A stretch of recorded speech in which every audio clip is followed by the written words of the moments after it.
का class geography जहां था उसको हम लोग वाइंड अप करें तेजी में। ध्यान दे सकते, सुनिए अब जरा ध्यान से।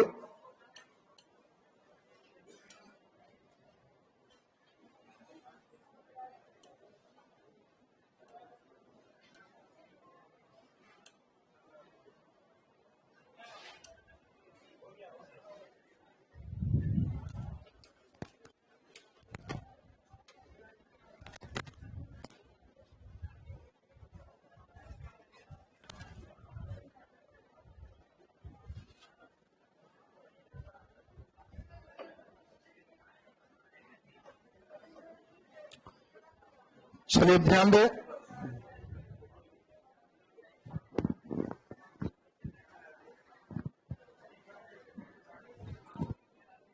चलिए अब सभी लोग ध्यान दो, तेजी में सुनेंगे। अब पिछले क्लास में भारत के राज्य याद करवाए थे, क्या आप लोग मानचित्र लेकर के लिखे? उस पर पूरा लिखा गया है। चलिए अब जरा ध्यान दे, आज के क्लास को बढ़िया से समझिए। देखो एक पृथ्वी है, अब पृथ्वी में बीच कहां है? ये उसी तरह का क्वेश्चन हो गया जैसे तुमको एक फुटबॉल देके और कहे कि इसमें बीच कहां है। एक लाइन खींचो जो ठीक बीच में, तो बताओ एक फुटबॉल दे दे और कहे कि एक लाइन खींचो जो ठीक बीच में, एक संतरा दे दे और कहे लाइन खींचो जो ठीक बीच में, कहां से खींचोगे? कहीं से खींच सकते हैं? अरे बात समझो ठीक से, जो बताना चाह रहा है। कहीं से खींच सकते हैं, अरे कहीं से वो ऐसे कर दिए कहेंगे कि सर ये ठीक बीच में, तो हो जाएगा। कहीं से खींचेंगे तो ठीक बीच में हो। तो इसमें हम लोग क्या किए, हम लोग उसी प्रकार कहीं में ब्रिटेन को चुन लिया और कहे कि ब्रिटेन के ग्रीनविच से एकदम जो लाइन जाती है पृथ्वी के बीच में और 0 डिग्री देशांतर। बात समझिए, ये हम लोग की इच्छा है, हम और कहीं से भी खींच सकते हैं।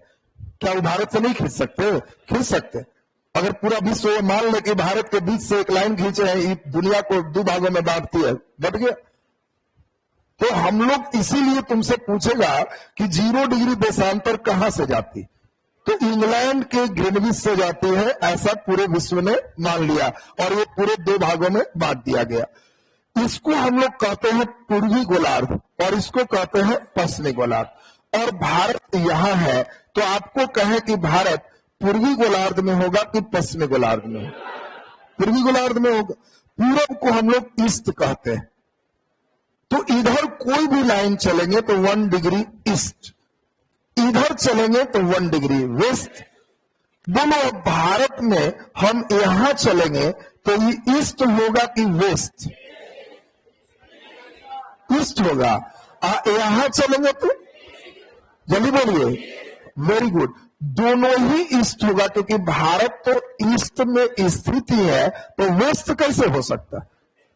देखो जी, कई लड़के को हम देखते हैं, लक्षण क्या है, इधर मारेगा ईस्ट, इधर मार देगा वेस्ट, कि सर उधर ईस्ट होता है इधर वेस्ट होता है। अरे ईस्ट और वेस्ट, यहां जब देशांतर से चलोगे तो भारत पूर्वी गोलार्ध में स्थित है, तो यह भी ईस्ट होगा, यह भी ईस्ट होगा। बोले पहला तो ये लाइन क्लियर होगी। दूसरी बात, बेसिक एकदम ध्यान देते जाओ सब कोई।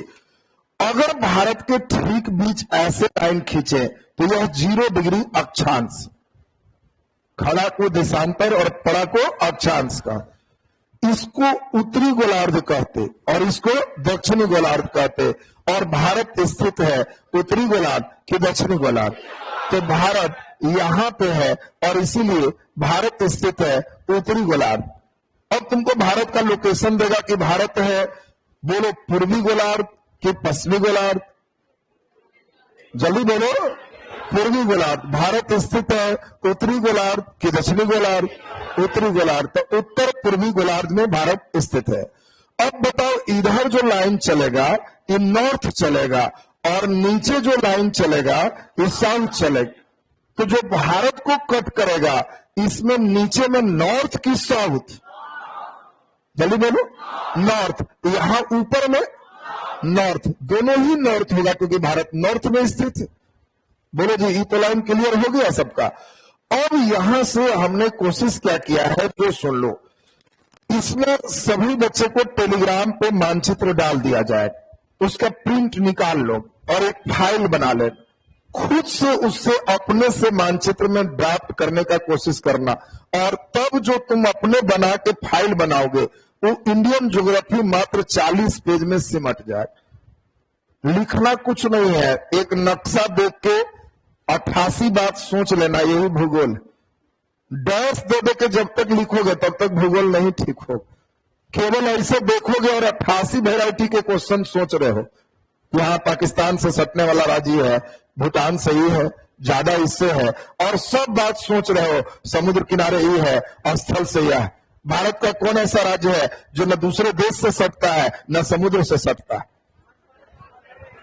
आंध्र प्रदेश समुद्र से सटी है। जल्दी बोलो, मध्य प्रदेश। तो तुमको कोई क्वेश्चन दे सकता है। नक्शा क्यों बनवा रहे हैं?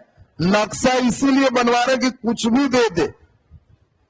कौन हिंद महासागर की ओर सट रहा है, कौन अरब सागर में सट रहा है, कौन बंगाल खाड़ी में सट रहा है, कौन किसी से स्पर्श नहीं कर रहा है। चॉइस किसी वैरायटी का हो सकता है, और तुमको इसका वन लाइनर स्टूडेंट नहीं बनना, सोचने वाला स्टूडेंट बनना है कि हाँ सर सोच पाएंगे। और इसीलिए मानचित्र के साथ हम तेजी में चलेंगे। ध्यान दीजिए, अभी पहला नंबर मानचित्र आपके पास लाए, सुनते जाओगे। हम पूरे मानचित्र बेचते ही पूरे क्लास करेंगे, और इसीलिए खूब ध्यान से मेरे साथ समझना। पहला नंबर आपको ध्यान रखना है कि भारत के सबसे पश्चिम में जो बिंदु है, इस बिंदु का नाम है गौर माता। इस पॉइंट का नाम क्या है? गौर माता। गौर माता गुजरात में। यहीं पर जो दलदली भाग है, दलदल को हम लोग क्रिक कहते हैं। कभी भी क्रिक शब्द बोलेंगे तो कहना दलदल है। कई जगहों पर सर क्रिक लिखा हुआ भी मिल जाए। तो सर क्रिक एक भारत और पाकिस्तान के बीच विवादित दलदली क्षेत्र, और बाकी भूमि पर जगह का नाम क्या है? गौर माता। अगर हम सबसे पूर्वी बिंदु चले तो इसका नाम है कीबीथू। कहीं कहीं यहां पे वालांगू भी मिल सकता है। वालांगू भारत का सबसे पूर्वी बिंदु है। वालांगू और कीबीथू पूर्वी बिंदु है, और सबसे पश्चिमी बिंदु कौन है? गौर माता। और इन दोनों के बीच पूर्व से पश्चिम जो दूरी है यह 2933 किलोमीटर है। आपसे पूछा जाए भारत के पूर्व से पश्चिम की दूरी कितनी? 2933 किलोमीटर। भारत का जो सबसे उत्तरी बिंदु है इसका नाम है इंदिरा कॉल। इसका नाम क्या है? इंदिरा कॉल। इंदिरा कॉल भारत की सबसे उत्तरी बिंदु। अब दक्षिणी बिंदु में दो तरह के प्रश्न होते हैं, प्रश्नों पर खूब गौर करते जाना। कोई भी भाग जो तीन ओर जल से घिरा होता है उसको प्रायद्वीप कहते हैं। अब यहां दो क्वेश्चन है।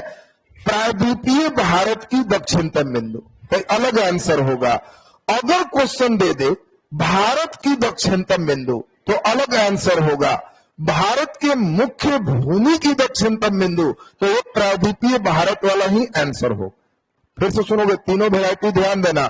दक्षिण के साथ समस्या क्या है? भारत के सबसे दक्षिण तमिलनाडु में एक जगह, इस जगह का नाम क्या है?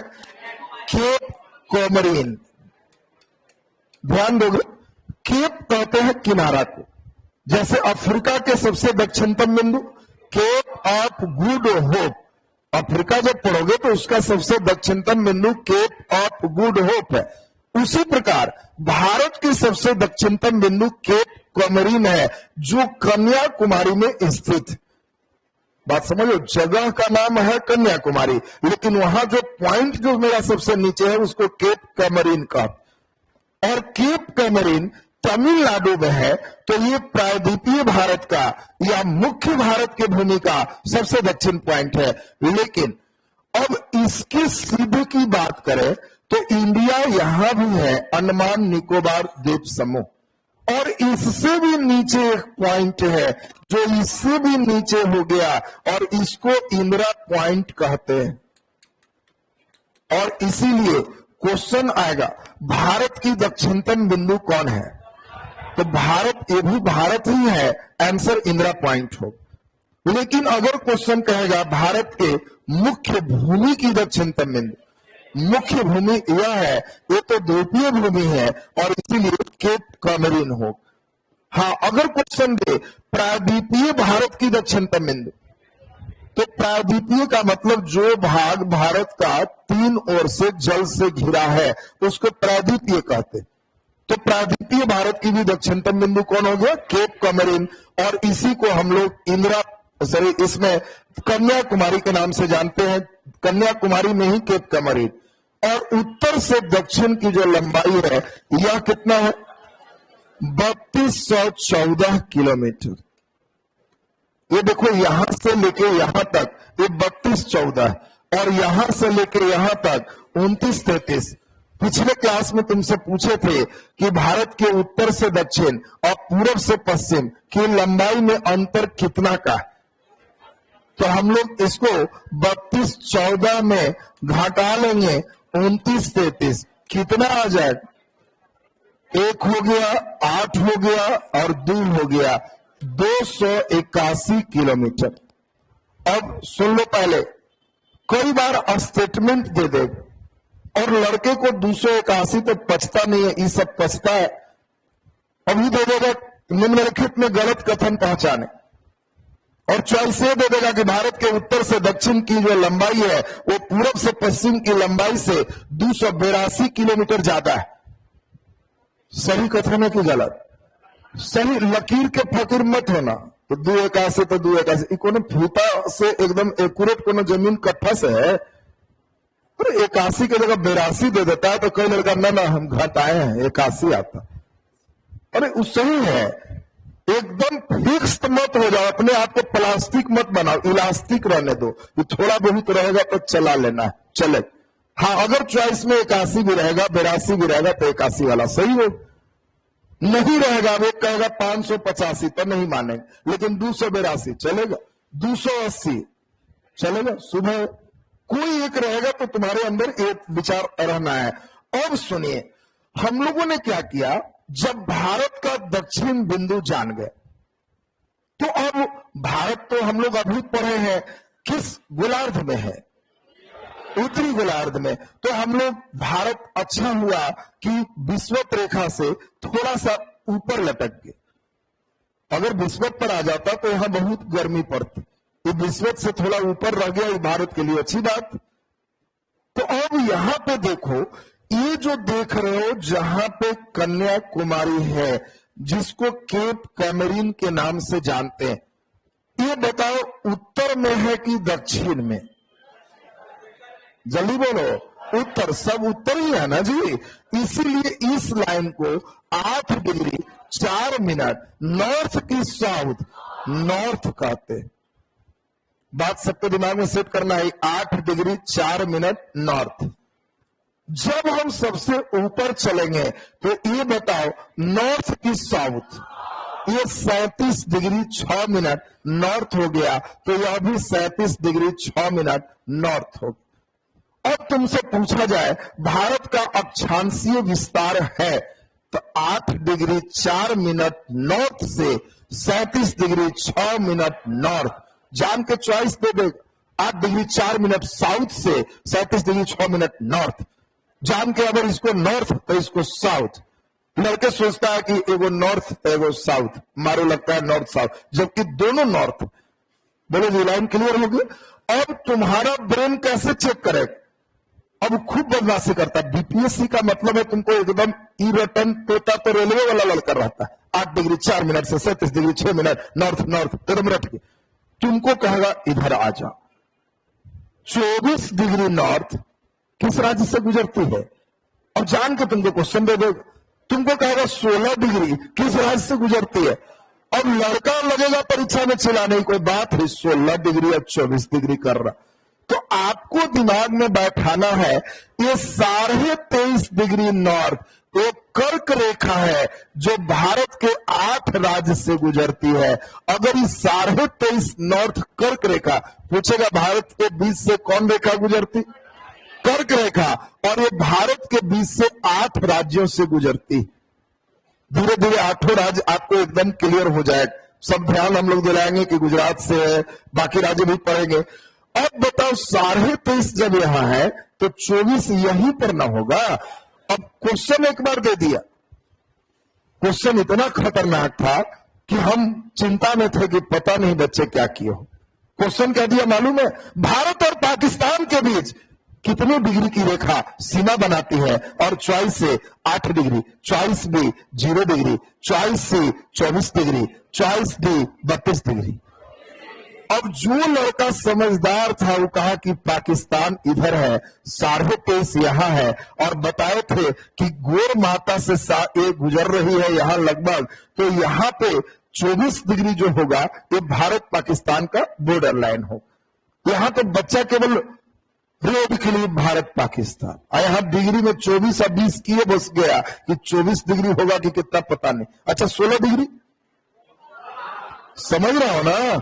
8 दूना 16, 8 तिहाई 24, 8 चौके 32, 37 में पार। 8 का पहाड़ा पढ़ते जाओगे इंडिया में खत्म हो जाएगा। तो अब आपको ध्यान रखना है कि सर भारत 8, 16, 24 में लगभग 20, 32 और 40 के पहले 37 में पार। तो बोलो 37 डिग्री मारे 6 मिनट इंडिया का ऊपर गया। बोलो अब नीचे 8 डिग्री 4 मिनट। अब बताओ यहां पर 8 डिग्री से ज्यादा होगा कि कम? कम, 0 से चल रहा है ना। तो बताओ कई बार क्वेश्चन जानते हो क्या करता है? फुल ब्रेन चेक करता है। वो क्या करता है? 8 डिग्री 4 मिनट निम्नलिखित में कहां से गुजरती है? इंदिरा पॉइंट, कन्याकुमारी, इंदिरा कॉल, गोर माता। जल्दी बोलो कन्याकुमारी। अरे यही कन्याकुमारी है। वो जानता है कि बच्चे से भारत की दक्षिणतम बिंदु बोलेंगे तो कन्याकुमारी मारेगा, लेकिन 8 डिग्री 4 मिनट करेंगे तो डरे अगला क्वेश्चन पढ़ेगा। अगर इसको लॉक नहीं किया तो डरे अगला। अब कहेगा कि भारत के किस बिंदु से 37 डिग्री 6 मिनट की रेखा अक्षांशीय गुजरती? जल्दी बोलो 37 डिग्री 6 मिनट कहां से गुजरती है? इंदिरा को उलट देगा। इंदिरा कोल से गुजरने वाली रेखा है 32 degree north, 37 degree 6 minute north, 40 degree north, 8 degree 6 minute north. अभी तो हाल लिखा हुआ तब एकदम मार रहे टनाटन, लेकिन धीरे धीरे एकदम दिमाग में बैठाते चले जाओगे। अब सुनिए, जल्दी बता दो इंदिरा पॉइंट से गुजरने वाली रेखा है कितना? 6 डिग्री 45 मिनट, लगभग 44 के बाद आगे अंक है, लेकिन 45 ध्यान रखना। इंदिरा पॉइंट से गुजरने वाली रेखा कौन है? 6 डिग्री 45 मिनट। तो पहले सब लोग ये बताओ, अक्षांश लॉक हो गया सबको। अब सभी बच्चे को हम कहें 6 degree 8 degree 4 minute, 37 degree 6 minute, ये तो क्लियर हो गए। अब हम लोग चलेंगे देशांतर रेखा। देशांतर पड़ा कि खड़ा? खड़ा। अब भारत के यहां से जो गुजरेगा ये देशांतर होगा 68 डिग्री 7 मिनट ईस्ट की वेस्ट, ईस्ट। ये वाला देशांतर ईस्ट में ना चलेगा। फिर जब चलेंगे तब बोलो ये वाला हम लोग का चलेगा 97 डिग्री 25 मिनट ईस्ट की वेस्ट, ईस्ट। तो भारत का देशांतरीय विस्तार कितना है? 68 डिग्री 7 मिनट से 97 डिग्री 25 मिनट। भारत का अक्षांशीय विस्तार कितना है?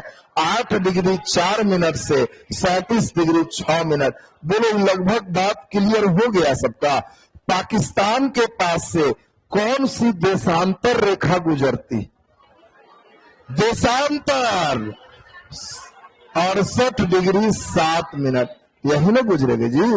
अब पूछेगा और बदमाशी करता है, भारत के ठीक बीच से देशांतर रेखा कौन गुजरती?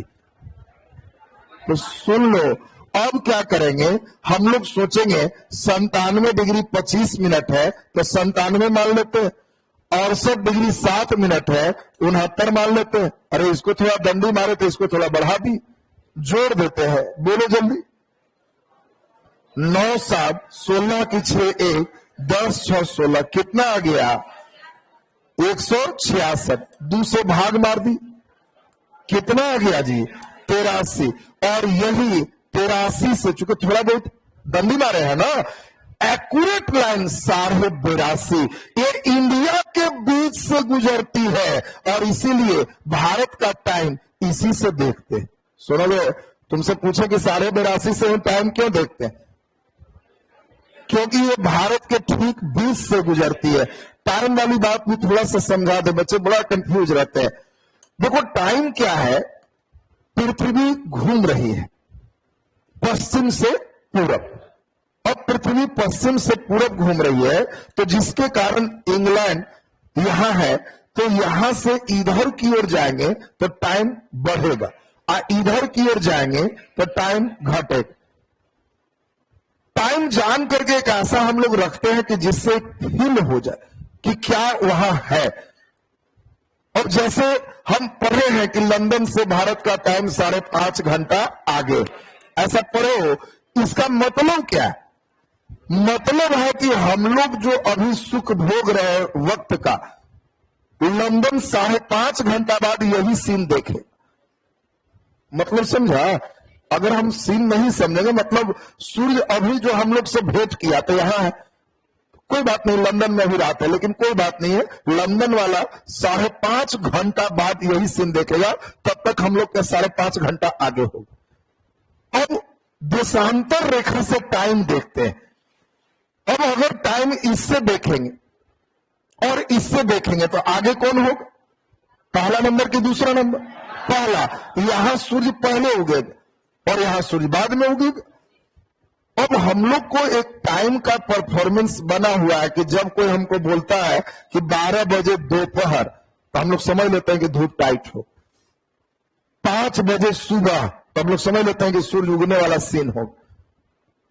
अब 5 बजे सुबह अगर हम यहां से कहें तो यहां 4:30 बजे ही सुबह सूर्य उग जाते हैं, 5 बजे टाइट धूप हो। और यहां जाएंगे 5 बजे सुबह तो यहां 7 बजे सूर्य उगेगा, क्योंकि ये तो इतना जाने में टाइम भी तो लगेगा। अब बताओ, अगर दूरदर्शन टीवी सरकार का अब तो बंद हो गई, अब चालू करना रहता सुबह और ये कहता कि 5 बजे वंदे मातरम गाएगा, तो 5 बजे शुरू करता वंदे मातरम, तो अरुणाचल प्रदेश के लोग खुश हो जाता कि वेरी गुड। लेकिन इन लोग तो सोया हुआ रहेगा, इन लोग तो 7 बजे ना वंदे मातरम सुनेगा, तो अभी इन दोनों में लड़ाई होगा। तुम अगर अरुणाचल प्रदेश में रात के 8 बजे फोन करोगे तो उनके यहां 10 बजे का सीन है, वो 10 बजे का सीन है। अब तुम तो कह रहे 8 बजे सुत गए, अरे तो उसके यहां 4 बजे सुबह सूर्य उग जाएगा। ये भी कब? जब बीच वाला टाइम लेके चल रहे हैं तब। इन लोग का टाइम लेके चलते तो इसके यहां, अगर इसका टाइम लेके चलेंगे तो क्या हो, और आगे की बात हो जाएगी। इसका लेके चलेंगे तब क्या हो, तब और पीछे। अब बताओ, इसके अनुसार से कहेंगे कि 7 बजे 8 बजे से स्कूल विद्यालय चलेगा, तो 8 बजे का मतलब अच्छा धूप होगी। आई लोग कहेगा ये कोई बात है, सूत के उठे हैं, 8 बजे ड्यूटी जाना रहेगा, स्कूल जाना रहेगा। तो कंप्रोमाइज करके 82.5 डिग्री पर लाए कि ठीक बीच से जितना इधर उतना ही इधर, तब इंडिया में मेंटेन चल रहा। बोलो अगर बड़ा देश रहता तो क्या एक टाइम जोन से काम चलता? नहीं। बड़ा देश में कैसे चलता? फिर सरकार कहती 10 से 4 ऑफिस होगा, मालूम चलेगा कि इसके यहां 4 बजे दोपहर है, हाँ इसके यहां 4 मैंने सूर्य डूब चुका है, तो मेंटेन कैसे हो? इसीलिए घड़ी का पूरे चक्कर है, जो देशांतर में हम लोग डिटेल समझेंगे। तो अभी सभी लोग को यह बात बिल्कुल क्लियर हो गया कि भारत के बीच से 82.5 डिग्री गुजर रही है। तो पहले ये बताओ, पूरब पश्चिम उत्तर दक्षिण, ये बेस एकदम क्लियर सबको। अब यहां से अगले स्टेप की ओर हम लोग चले आ रहे हैं। ध्यान दीजिए, पहले केंद्र शासित प्रदेश आपको रटवा दे चुके, राज्य पिछले क्लास में हो चुका है। केंद्र शासित प्रदेश में पहला केंद्र शासित प्रदेश है चंडीगढ़। सवाल उठता है केंद्र शासित क्यों बनाते हैं? 2 कारणों से केंद्र शासित प्रदेश बनाए जाते हैं, केंद्र द्वारा शासित। इसमें केंद्र अपना मॉनिटरिंग खुद करती है और इसका 2 रीजन है। या तो वो जगह सामरिक रूप से बहुत महत्वपूर्ण, सुरक्षा की दृष्टि से महत्वपूर्ण हो, तो केंद्र सरकार अपने देखती है कि राज्य सरकार पता नहीं कैसे पुलिस बहाल कर देगी और क्या करेगी, हम खुद देखेंगे। या उस जगह में एक नए तरह की संस्कृति है जिसको बचाए रखना जरूरी है। वो संस्कृति सामान्य रूप से नहीं बच सकेगी, विशेष संरक्षण चाहिए। और इसी क्रम में हम लोग देखेंगे दमन द्वीप, इसी क्रम में जो पुदुचेरी देखते हो, लक्षद्वीप देख रहे हो, सारी की स्थिति यही दो में कोई एक कारण। हम लोग देखे हाल फिलहाल में ये दोनों को केंद्र शासित बना दिया गया, जम्मू कश्मीर को भी और लद्दाख को भी। कारण सुरक्षा का कारण रहा, वहां मेन सुरक्षा का फैक्टर रह गया। तो ये जम्मू कश्मीर और लद्दाख दो केंद्र शासित प्रदेश सबसे ऊपर हो। जम्मू कश्मीर की राजधानी श्रीनगर, लद्दाख की राजधानी लेह, अगला चंडीगढ़ ये तीसरा केंद्र शासित प्रदेश हो, और चौथा नई दिल्ली एक चौथा केंद्र शासित प्रदेश। पांचवा और छठा दमन द्वीप और दादर नगर हवेली दो अलग अलग थे, लेकिन फिर मोदी सरकार ने कहा कि दो अलग होंगे तो हमको दो प्रशासक बहाल करना पड़ेगा, उसका पेमेंट, पेंशन, दुनिया भर का टेंशन, दोनों मिला के एक कर दो, मामला एक से निकल जाए। और इसीलिए दोनों को 2020 में एक कर दिया गया, दमन द्वीप और दादर नगर हवेली, और राजधानी दमन बना दिया गया। कई लोग तो पूछोगे कि पिताजी कहां रहते हैं, कहेगा दमन रहते हैं। दमन माने गुजरात का हिस्सा, वहीं पर एक विशेष है दमन द्वीप, ये जो देख रहे हो, और यही दादर नगर हवेली है, ये सब मिला करके एक है जिसकी राजधानी कहां है, दमन। तो एक पांचवा केंद्र शासित प्रदेश हो। छठा केंद्र शासित प्रदेश इधर लक्षद्वीप, छोटे छोटे द्वीप है। सातवां केंद्र शासित प्रदेश अंडमान निकोबार द्वीप समूह है। लक्षद्वीप की राजधानी कावरत्ती, अंडमान निकोबार का पोर्ट ब्लेयर, और आठवां तुम जानते हो कौन है, पुदुचेरी। आठवां कौन है, पुदुचेरी। अब जल्दी ये बता दो, दमन और द्वीप में कौन रहते थे, जल्दी बोलो। पुर्तगाल के लोग रहते थे, और उन्हीं की संस्कृति के कारण संरक्षण के लिए एक केंद्र शासित प्रदेश। जल्दी बोलो, पुदुचेरी में, जल्दी बोलिए। यहाँ फ्रांसीसी कल्चर है, और पुदुचेरी में ध्यान से देख लेना, कई बच्चे पुदुचेरी यही समझता है। पुदुचेरी में यनम, ये पुदुचेरी का पार्ट है, माहे पुदुचेरी का पार्ट है, और कराईकल पुदुचेरी का पार्ट है। मॉडर्न में तुमको समझाए। अब सोच लो, पुदुचेरी का जो भाग इस साइड में है, अरब सागर में है, उसका नाम क्या है, माहे। अब बताओ, केरल राज्य में पुदुचेरी का कौन सा जगह है, माहे। इधर तमिलनाडु में पुदुचेरी और कराईकल, और आंध्र प्रदेश में यनम, ये सब मिलाकर के पुदुचेरी। और कुल केंद्र शासित प्रदेश 8, आठों दिमाग में बैठ गया। जल्दी बोलो, तमिलनाडु के पास पुदुचेरी, यहां बोलो माहे भी पुदुचेरी का पार्ट हो गया, ये बोलो लक्षद्वीप, ये बोलो अंडमान निकोबार, और बाकी ऊपर हो गया दमन द्वीप और दादर नगर हवेली। सबसे ऊपर जम्मू कश्मीर और लद्दाख, ये बोलो चंडीगढ़, ये बोलो नई दिल्ली। अब 8 केंद्र शासित प्रदेश में 3 ऐसे केंद्र शासित प्रदेश है जहां विधानसभा है, वहां के मुख्यमंत्री भी होते, लेकिन मुख्यमंत्री को प्रशासनिक पावर पूरे नहीं दिए रहते, सीमित है। वहां के उपराज्यपाल जो होंगे उनके अंदर में वो वर्क करेंगे। केजरीवाल जी बहुत हल्ला कर रहे हैं कि हमको प्रशासनिक पावर भी दीजिए, भूमि संबंधी पावर दीजिए, लेकिन वहां भूमि वाला पावर भी नहीं हो, केंद्र सरकार जानेगी कहा क्या करना। भूमि का पावर दे देंगे तो दिल्ली में संसद भवन भी बनाना होगा, तो केजरीवाल दस्तखत करेंगे तो संसद भवन बनेगा।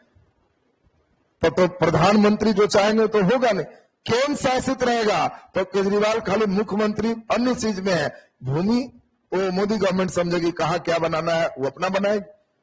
अब जल्दी बताओ, वो 3 राज्य कौन है जिसमें विधानसभा है? पहला नई दिल्ली, दूसरा जम्मू कश्मीर, जम्मू कश्मीर में भी है, और तीसरा जल्दी बोलो पुदुचेरी, पुदुचेरी में भी विधानसभा है। तो ये 3 ऐसे हैं जहां विधानसभा है। कौन कौन? दिल्ली, जम्मू कश्मीर और पुदुचेरी। चलिए, अब केंद्र शासित भी लगभग आप समझ गए। अब यहां का स्टेप हम लोग मेन अभी थोड़ा सा इसको देखेंगे तब मेन स्टेप आपका बढ़ते चला जाएगा। ध्यान दीजिए अब ठीक से, यही जो देख रहे हो ये भारत के ठीक बीच में, पहले सुन लीजिएगा, ये भारत के ठीक बीच में है, जितना इधर उतना ही उधर। और यह कौन सी रेखा है? 82.5 डिग्री ईस्ट की वेस्ट। इंडिया में सब जगह ईस्ट ही करना है, वहां ईस्ट, यहां ईस्ट, सब ईस्ट, चूंकि भारत पूर्वी गोलार्ध, यही भारत का मानक समय रेखा है। और यहां से लंदन के जो बीच गैप है उसके अनुसार 5.5 घंटा भारत का समय आगे। अब जल्दी बताओ, भारत का जो समय रेखा है कितने राज्य से गुजरती? तो भारत का समय रेखा 5 राज्य से गुजरती है। कई लोग केवल इलाहाबाद, नैनी यही ध्यान रखता है, जबकि एक्चुअल में नैनी है भी नहीं, मिर्जापुर के पास नैनी है भी नहीं। तो ये भारत का मानक समय रेखा जो है 5 राज्यों से गुजरती है। एक राज्य है उत्तर प्रदेश, दूसरा थोड़ा सा मध्य प्रदेश, तीसरा छत्तीसगढ़, चौथा उड़ीसा और 5वां आंध्र प्रदेश। तुमको दे देगा भारत के मानक समय रेखा किस राज्य से नहीं गुजरती। अब उसमें चॉइस दे देगा, मध्य प्रदेश, छत्तीसगढ़, उत्तर प्रदेश, गुजरात। तो अपने समझोगे कि सर 5 राज्य से गुजरती है, यूपी, एमपी, छत्तीसगढ़, उड़ीसा, आंध्र प्रदेश। क्या ये 82.5 डिग्री का लाइन क्लियर होगी? अब जरा बढ़िया से सुनो, भारत के बीच से ये जो गुजर रही है एक कर्क रेखा है, कितने राज्य से गुजरती है? 8 राज्य से गुजरती है। जब हम कहें कर्क रेखा, सुन लो पहले ठीक से, जब हम बोले कर्क रेखा तो आप समझना कि वो एक गमछा रखे हुए थे और गमछा पर केकड़ा चढ़ गए। कर्क माने केकड़ा, तो गमछा पर केकड़ा चढ़ गए। तो केकड़ा खतरनाक तो है नहीं, इसीलिए जो गमछा है उसको झाड़ दीजिए, किस पर? नेत्र पर, ताकि वो डर जाए, कोई दिक्कत नहीं होगा। तो जब कहेंगे कर्क, कहना केकड़ा, तो गमछा उठाइए और गमछा झाड़ नेत्र पर। 8 हो गया। ग से गुजरात, म से मध्य प्रदेश, छ से छत्तीसगढ़, झा से झारखंड, रा से राजस्थान, नी से मिजोरम, त्र से त्रिपुरा और प से पश्चिम बंगाल। 8 राज्य खत्म हो। गमछा झाड़ देना है मित्र पर। गमछा किस पर झाड़ना है? मित्र पर। कर्क रेखा कितने राज्य से गुजरती है? 8 राज्य। कौन कौन है जो क्लियर हो गया? बोलो। ग से म से मध्य प्रदेश, छ से छत्तीसगढ़, झा से झारखंड, र से राजस्थान, नी से मिजोरम, त्र से त्रिपुरा, प से पश्चिम बंगाल। अब आप मानचित्र पर देखोगे तो अपने कहोगे कि गुजरात, मध्य प्रदेश, थोड़ा सा राजस्थान, छत्तीसगढ़, झारखंड, पश्चिम बंगाल और मिजोरम और त्रिपुरा। अब सुनिए, ये तो हुआ पहला लेयर का क्वेश्चन। अब तुम्हें देगा किस राज्य की राजधानी कर्क रेखा से उत्तर है, किसकी राजधानी कर्क के दक्षिण है, कौन राजधानी कर्क के सबसे नजदीक है, और जान के दे देगा झारखंड की राजधानी रांची, मध्य प्रदेश का भोपाल, छत्तीसगढ़ का जल्दी बोलो रायपुर, राजस्थान का जयपुर। अब सब चॉइस में राजधानी दे देगा और तुमसे पूछेगा कौन कर्क रेखा के नजदीक। तो अब अपने से देख लो, राजस्थान की राजधानी यहां है, मध्य प्रदेश की राजधानी यहां है, भोपाल देख लिया साहब। अब इसके बाद हम लोग देखें रांची भी आपका यहां है। मिजोरम त्रिपुरा का जो तुम सीन देख रहे हो, बहुत अच्छा क्वेश्चन है, सुन लो। मिजोरम और त्रिपुरा ये दोनों का, मिजोरम की राजधानी आइजल और त्रिपुरा की राजधानी अगरतला, ये कर्क रेखा से उत्तर स्थित है। ये बहुत शानदार क्वेश्चन। कई बार लड़के चिल्लाने लगता है कि कितना राजधानी रटेंगे। कुछ नहीं रटना है, एक बार जो नक्शा देख रहे हो ना दिमाग में बैठा लेना है कि सर समझ गए, मिजोरम की राजधानी और त्रिपुरा की राजधानी कर्क रेखा से उत्तर है। बोलो रांची, रांची कर्क रेखा के दक्षिण है। बोलो मध्य प्रदेश की राजधानी भोपाल दक्षिण है, छत्तीसगढ़ की राजधानी दक्षिण है, इसीलिए वो दुलरुआ थोड़ा। अब दुलरुआ के कारण समझ गए। अब सुन लो, बीपीएससी अब क्वेश्चन देगा, कौन सी राजधानी कर्क रेखा के उत्तर स्थित है। अब सुन लो, दर्शन तो कर ही लिया सब। कौन सी राजधानी कर्क के उत्तर स्थित है? कर्क के उत्तर स्थित है। चॉइस ए झारखंड की राजधानी, बी राजस्थान की राजधानी, सी मिजोरम की राजधानी, डी मध्य प्रदेश की राजधानी, और ई कोई नहीं, एक से अधिक सही। कौन होगा? एक से अधिक सही।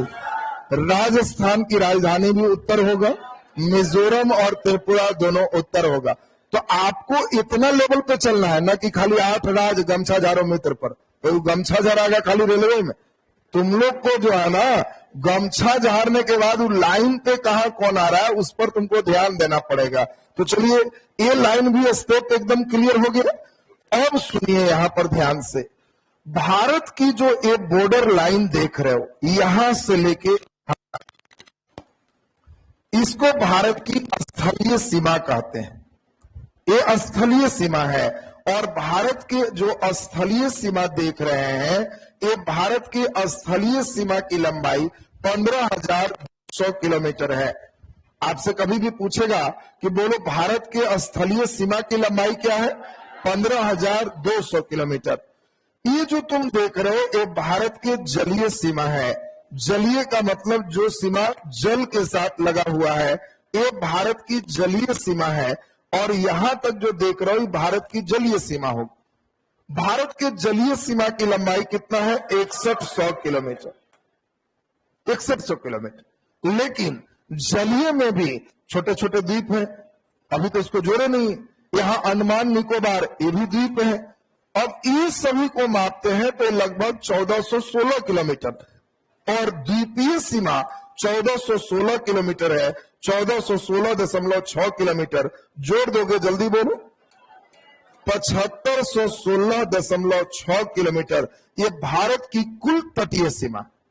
सुनो, यहां 3 क्वेश्चन बहुत शानदार आते हैं, और यहां जो बच्चे ध्यान नहीं देगा गड़बड़ करेगा। तीनों क्वेश्चन सुनो। भारत के मुख्य भूमि के तटीय सीमा कितनी है? 6100। भारत की तटीय सीमा कितनी है? 7516 किलोमीटर। भारत की द्वीपीय सीमा कितनी है? जल्दी बोलो। द्वीपीय सीमा माने द्वीप का 1416 किलोमीटर। भारत की कुल सीमा कितनी है? हाँ, ये और शानदार क्वेश्चन हो गया।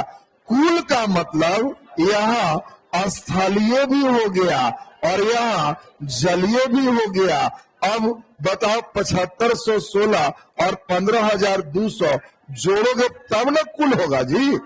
सुन लीजिए, कई जान के तुमको नर्वस करने के लिए क्या देगा, चॉइस ए में सब सुना हुआ देगा। 15,200 किलोमीटर भारत की कुल सीमा है। ए में 15,200। लड़के को लगेगा सुनल सुनल तो लग रहा, मारा तो 0 नंबर हो।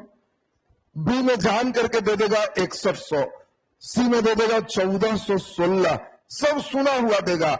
और जो जोड़ घटाव किए हो तो सुना हुआ तुम्हारा है नहीं। तो परीक्षा में जोड़ लेना है कि कुल कहेगा तो जोड़ करके चलेगा। बोलो, ये स्पष्ट हो गया है सबका? अब ध्यान से सुनिए, कौन सा कथन सही है? चॉइस ए, चॉइस ए दे रहे हैं। कौन सा कथन सही है? भारत के उत्तर दक्षिण की लंबाई पूर्व पश्चिम की लंबाई से कम है। सही की गलत? जल्दी बोलो, गलत है ना? चॉइस बी, भारत की स्थलीय सीमा की लंबाई समुद्री सीमा से काफी अधिक है। सही है? हाँ, देखो, तुमको कई बार अंदर अंदर भी पूछ लिया, इसी में और उल्टा कर देगा। भारत की स्थलीय सीमा समुद्री सीमा से कितना ज्यादा है?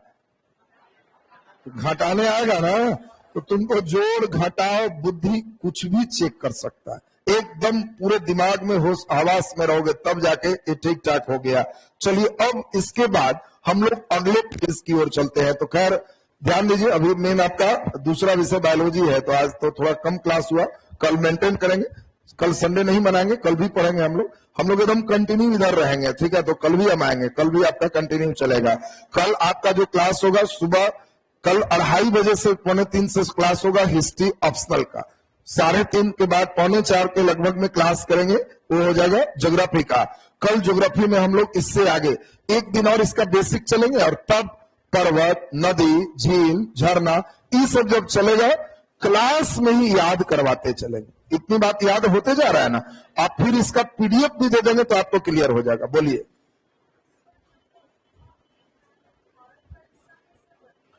ये वाला, अरे अंग्रेज लोग कब्जा कर लिया था इस पर, अंग्रेज गया तो हम लोग को दे के गए। कैसे तुम्हारा खेत सब जमीन के घर के बगल में है, ये टोला में भी खेत है ना, तब बाबा खरीद लिए थे तो तुम्हारा हो गया। नहीं समझे बात? अरे ऐसा थोड़ा कि तुम्हारा ही घर है तो यहीं पर तुम्हारा खेत है, तुम्हारा खेत ऊ वाला टोला में कैसे हो गया, अब बाबा खरीद लिए थे। तो वैसे ही अंग्रेज इसको जीत लिया था, अब गया तो कहा कि सब आपका, तो हम लोग ले लिए इसको। आया बात समझ में ना? चलिए अब जरा ध्यान दीजिए बात पे। तो अब इसमें सुन लें, कल जो हम लोग क्लास चलेंगे ज्योग्राफी धीरे धीरे ही सही, लेकिन इंडियन एकदम आपको याद करवाते चलेंगे। और तब इंडियन का फिर टेस्ट सीरीज भी परसों से शामिल हो रहा। तो अब जो पढ़ते जाओगे तब टेस्ट देने में आनंद आएगा। 2-4 क्वेश्चन नया भेंट होगा तो वहां कॉपी पर उसको नोट करना कि ये एक नया चीज सीख। और नया कुछ नहीं होगा, सिर्फ इसी नक्शा को पकड़ो, सब इसी से हो।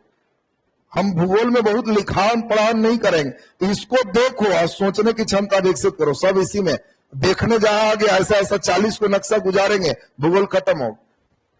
बात आया समझ में तुमको? तो मेन यही चीज तुम्हारा मेन रहेगा। तो चलिए अभी अगले विषय की अपना शुरुआत करेंगे। ऑप्शनल आप लोग भी पढ़ेंगे। अच्छा चलिए कल सबके लिए ऑप्शनल वाला यूट्यूब पर डाल देंगे, सब लोग देख लीजिएगा। अभी 2-3 क्लास सब बच्चे जुड़े नहीं है, इसलिए यूट्यूब पर भी हम लोग डाल रहे हैं, फिर सब लोग जुड़ जाएंगे, फिर लोग अपना आराम से चलेगा। आज बिहार स्पेशल वाला क्लास नहीं होगा।